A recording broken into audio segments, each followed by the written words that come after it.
ಸರಿಯಾಗಿ ಅರ್ಥ ಮಾಡ್ಕೋಬೇಕು ಈ ಗಣಿತಗಳನ್ನು. ತಿಳಿತಲ್ಲ? ನೋಡ್ರಿ, ರಾಮನು ಒಂದು ವಸ್ತುವನ್ನು ರೂಪಾಯಿ 100ಕ್ಕೆ ಕೊಳ್ಳುತ್ತಾನೆ. ಅದನ್ನು ಅವನ ತನ್ನ ಸ್ನೇಹಿತ ಮೋಹಂತಿಗೆ ಶೇಕಡ 10 ಲಾಭಕ್ಕೆ ಮಾರುತ್ತಾನೆ. ಮೋಹಂತಿಯು ಅದನ್ನು ಸೋಹನನಿಗೆ ಶೇಕಡ 10 ನಷ್ಟದಲ್ಲಿ ಮಾರುತ್ತಾನೆ. ಸೋಹನನು ಆ ವಸ್ತುವಿಗೆ ಕೊಟ್ಟ ಬೆಲೆಯು ಎಷ್ಟು? ಇದರಾಗ ಒಂದು ಆಯ್ಕೆ ಮಾಡ್ರಿ. ಈಗ ಯಾರಿಗಾರು ಗುರ್ತಿದ್ರೆ ಮಾಡ್ರಿ. ಇದೊಂದು ಸ್ವಲ್ಪ ಗಣಿತ ಹೇಳ ಲಕ್ಷ ಕೊಟ್ಟು ನೋಡ್ರಿ, ಭಾಳ ಚಂದದ ವಿಶೇಷ ತಿಳಿಸಿ ಹೇಳ್ತಾನೆ ನೋಡ್ರಿ. ರಾಮನು ಒಂದು ವಸ್ತುವನ್ನು ರೂಪಾಯಿ 110ಕ್ಕೆ ಕೊಳ್ಳುತ್ತಾನೆ. ಅದನ್ನು ಅವನ ತನ್ನ ಸ್ನೇಹಿತನ ಮೋಹಂತಿಗೆ ಶೇಕಡ 10 ಲಾಭಕ್ಕೆ ಮಾರ್ತಾನಂತಂದ್ರೆ 100 ಇದ್ದದ್ದು 110 ಆಯ್ತು.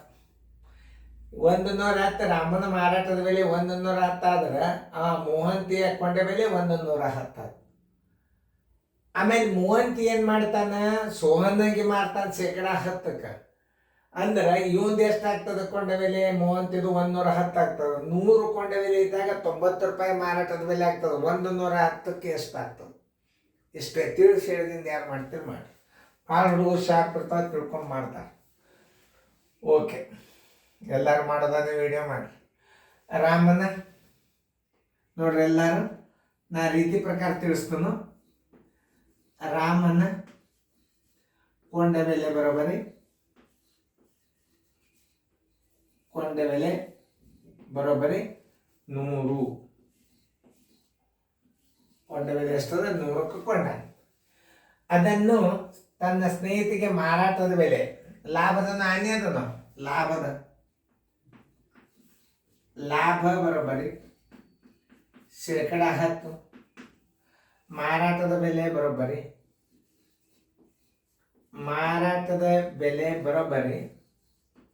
100 + 10 110. ಯಾರ್ದಾತಿದು? 110 ರೂಪಾಯಿ. ಅದನ್ನು ಅರ್ಥ ಮಾಡ್ಕೋಬೇಕು ನೀವು. ಯಾರ್ದು? ರಾಮನ ಮಾರಾಟದ ಬೆಲೆ 110. ಮೋಹಂತಿಗೆ ಕೊಂಡ ಬೆಲೆ ಎಷ್ಟಾಯ್ತು? 110. ಇನ್ನು ಲಾಭದ ಪ್ರಮಾಣದನೋ ಏನು ಹಾನಿ ಪ್ರಮಾಣದನೋ? ಮುಂದೆ ಶೇಕಡ 10 ಹಾನಿ ಅದ. ಈಗ ಮಾರಾಟದ ಬೆಲೆ ಯಾರ್ದಾತು? ರಾಮಂದಾತು. ಇದೇ ಮಾರಾಟದ ಬೆಲೆ ಯಾರ್ದಾತು? ಯಾರ್ದು? ಮೋಹಂತಿಯ ಕೊಂಡ ಬೆಲೆ ಆಯ್ತು. ತಿಳಿತಲ್ಲ? ಇಲ್ಲಿ ಬರೀತಾನ. ಮೋಹಂತಿಯ ಕೊಂಡ ಬೆಲೆ ಬರೋಬ್ಬರಿ ಮೋಹಂತಿಯ ರಾಮನ ಮಾರಾಟ ಬೆಲೆ ಅಂದ್ರು ಒಂದೇ, ಮೋಹಂತಿಯ ಕೊಂಡ ಬೆಲೆ ಅಂದ್ರು ಒಂದೇ. ಮೋಹಂತಿಯ ಕೊಂಡ ಬೆಲೆ ಬರೋಬ್ಬರಿ 110 ರೂಪಾಯಿ. ಇದು ನೆನ್ಪಿಟ್ಕೋರಿ. ಮುಂದೇನು ಮಾಡ್ತಾನೆ? ಅದನ್ನು ಮೋಹಂತಿ ಸೋಹನನಿಗೆ ಶೇಕಡ 10 ನಷ್ಟದಲ್ಲಿ ಮಾರುತ್ತಾನೆ. ಅಂದ್ರೆ ಹಾನಿ ಬರೋಬ್ಬರಿ ಶೇಕಡ 10. ಶೇಕಡ ಮಾರಾಟದ ಬೆಲೆ ತಕ್ಕೋಬೇಕು. ಈಗ ನೀವು ಮಾರಾಟದ ಬೆಲೆ ಬರೋಬ್ಬರಿ ಮಾರಾಟದ ಬೆಲೆ = ಶೇಕಡ ಮಾರಾಟದ ಬೆಲೆ. ಭಾಳ ಅವಶ್ಯ ನೆನ್ಪಿಟ್ಕೋರಿ ನೀವು. ಇವೆಲ್ಲ ನೋಡ್ರಿ, ಇವು ಶೇಕಡ ಮಾರಾಟದ ಬೆಲೆನೇ. ಇದು ಅವಾಗ ರೀತಿ ಪ್ರಕಾರ ಇಷ್ಟೆಲ್ಲ ಡಿಟೇಲ್. ಇದು ಶೇಕಡ ಮಾರಾಟದ ಬೆಲೆ, ಇದು ಶೇಕಡ ಮಾರಾಟದ ಬೆಲೆ. ಹಾನಿ ಅದಂದ್ರೆ ಏನು ಮಾಡ್ಬೇಕು? 100ರಾಗ 10 ಕಳೀರಿ, 90 ಆಯ್ತು. 100 ಕೊಂಡ ಬೆಲೆ ಇದ್ದಾಗ 100 ಕೊಂಡ ಬೆಲೆ ಇದ್ದಾಗ ಬೆಲೆಗೆ 90 ಮಾರಾಟದ ಬೆಲೆ 90 ಮಾರಾಟದ ಬೆಲೆ. 110 ಕೊಂಡ ಬೆಲೆ ಇದ್ದಾಗ ಮಾರಾಟದ ಬೆಲೆ ಎಷ್ಟಿರ್ತದ? 110 × 90 ಸರ್ವಾಸ ಭಾಗಲೆ 100. ಈ 0 ಈ 0 ಈ 0 ಈ 0 11 99. ಮೋಹಂತಿಯ ಮಾರಾಟ ಬೆಲೆ ಅಂದ್ರು ಒಂದೇ, ಸೋಹನನ ಕೊಂಡ ಬೆಲೆ ಅಂದ್ರು ಒಂದೇ, 99 ರೂಪಾಯಿ. ಯಾರ್ದು? ತಿಳ್ಕೊರಿ. ಸೋಹನನ ಆ ವಸ್ತುಗೆ ಕೊಟ್ಟ ಬೆಲೆ. ಸೋಹನನ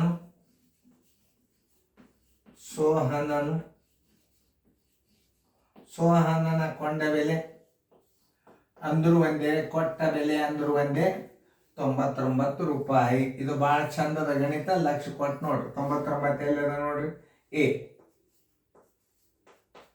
ಈಗ ನಾ ತಿಳಿಸಿ ಹೇಳ್ತಾನೆ ಅದನ್ನು ಹೆಂಗೆ ತಿಳ್ಕೊಬೇಕು ಈ ಗಣಿತ ಅನ್ನೋದು ನಾನು ನಿಮಗೆ ತಿಳಿಸಿ ಹೇಳ್ತೇನೆ. ನೋಡಿ, ರಾಮನು ಒಂದು ವಸ್ತುವನ್ನು 100 ರೂಪಾಯಿಗೆ ಕೊಳ್ಳುತ್ತಾನೆ. ರಾಮನ ಕೊಂಡ ಬೆಲೆ 100, ಲಾಭ 10, ಶೇಕಡಾ ಮಾರಾಟದ ಬೆಲೆ ಬರೋಬ್ಬರಿ 100 + 10 110.